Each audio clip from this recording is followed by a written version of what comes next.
Friends, जब से market को ये पता चला है कि जो बजट आया था अभी 23 जुलाई को, कि 30 सितंबर के बाद से जो भी बायबैक कंपनी करेगी वो इन्वेस्टर के हाथ में as a dividend income treat कर ली जाएगी। तो जिसकी वजह से जो भी कंपनियां बायबैक लाना चाहती थी आने वाले 6 महीने के अंदर या 1 साल के अंदर, वो कोशिश कर रही हैं कि अपने सारे बायबैक को 30 सितंबर तक क्लोज कर लें, क्योंकि 1 अक्टूबर के बाद से जो भी बायबैक से इनकम होगी वो इन्वेस्टर के हाथ में एक तरीके से डिविडेंड इनकम हो जाएगी, और जो उसकी कॉस्ट रहेगी यानी कि जिस भी शेयर को वो खरीदेगा बायबैक के लिए वो उसका कैपिटल लॉस मान लिया जाएगा। अब यहाँ से एक चीज़ आपको बता देता हूँ, यहाँ पर टैक्स प्लानिंग हो सकती है किस तरीके से। सपोज दैट अगर किसी बंदे का इनकम 2.5 लाख रुपए से अगर कम है, अगर किसी का इनकम 2.5 लाख रुपए से कम है, ये बेनिफिट उन लोगों के लिए बहुत ज़्यादा हो सकता है जो आज की डेट पे स्टूडेंट हैं और आने वाले समय में उनका इनकम 5 लाख 10 लाख को क्रॉस कर जाएगा। बहुत सारे ऐसे लोग होंगे, ठीक है, तो उनके लिए ये फ़ायदेमंद का सौदा रहेगा, क्योंकि अभी आपको 1 अक्टूबर के बाद से जो भी बायबैक आएंगे, अगर आप उसमें पार्टिसिपेट करते हो तो बायबैक से जो भी आपकी इनकम होगी, और ज़्यादा से ज़्यादा आपके शेयर बायबैक में निकल भी जाएंगे, क्योंकि जिनका इनकम 5 लाख 10 लाख रुपए से ऊपर होगा वो बायबैक नहीं करने आएंगे रिटेलर।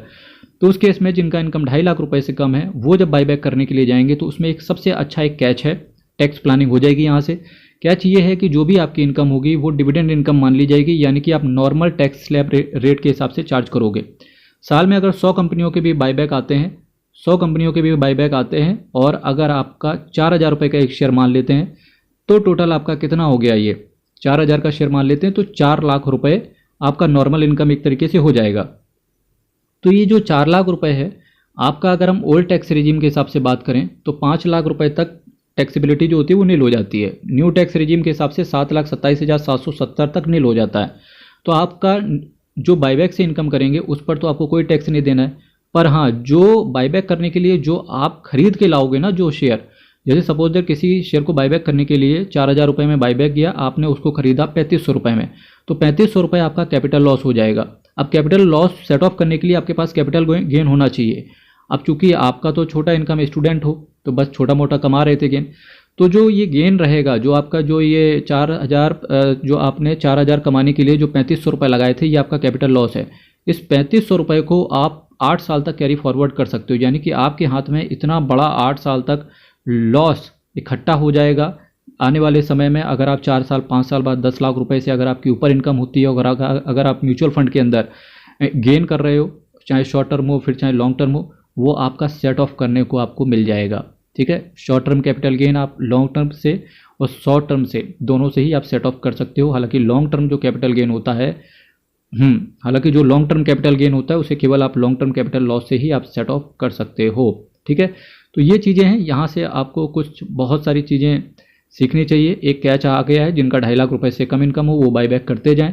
टेक्नोक्राफ्ट इंडस्ट्री से की अगर मैं आपके सामने बात करूँ, यहाँ से टेक्नोक्राफ्ट इंडस्ट्रीज़ का बायबैक बहुत ही अच्छे से ये लोग लेकर के आए हैं। 3698 रुपये का इसका करंट में प्राइस चल रहा है। अगर ये 3,500 रुपये के आसपास शेयर मिल जाए तो बहुत ही ज़बरदस्त पूरे 1,000 रुपये का बेनिफिट देखने को मिलेगा इन्वेस्टर को।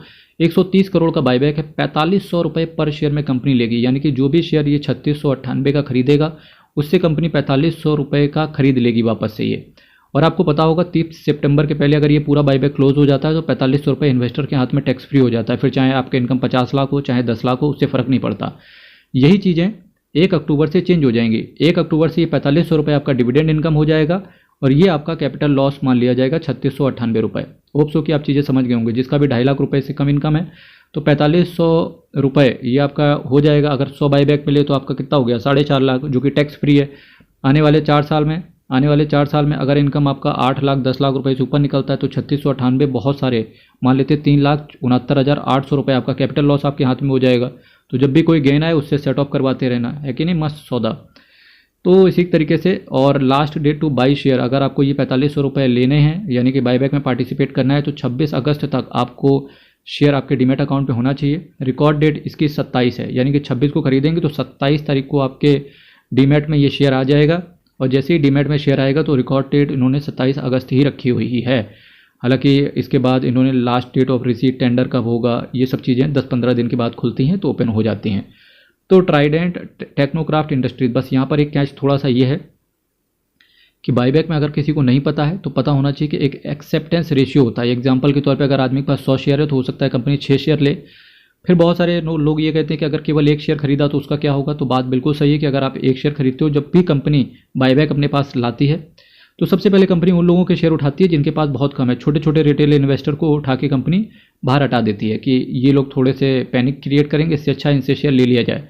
पर चूंकि बायबैक ये बहुत छोटा है, इसमें बहुत कम चांसेस होंगे और साथ ही साथ पब्लिक की होल्डिंग भी बहुत है, इसकी वजह से इसके अंदर बहुत सारे रिटेल इन्वेस्टर पार्टिसिपेट करेंगे। तो हो सकता है एक शेयर वाली स्ट्रेटजी इसके अंदर काम ना करे। यही रीज़न होता है कि म्यूचुअल फंड हो चाहे शेयर मार्केट हो, रिस्क आपका हमेशा इन्वॉल्व रहता है। तो आप अपने रिस्क एपेटाइट के हिसाब से देख लेना कि आपको करना क्या है। फिलहाल बायबैक खुल चुका है इसका। चैनल को सब्सक्राइब कीजिएगा, वीडियो को लाइक कीजिएगा। हर हर महादेव, अयप्पा शरणम हरि शरणम। धन्यवाद बहुत बहुत।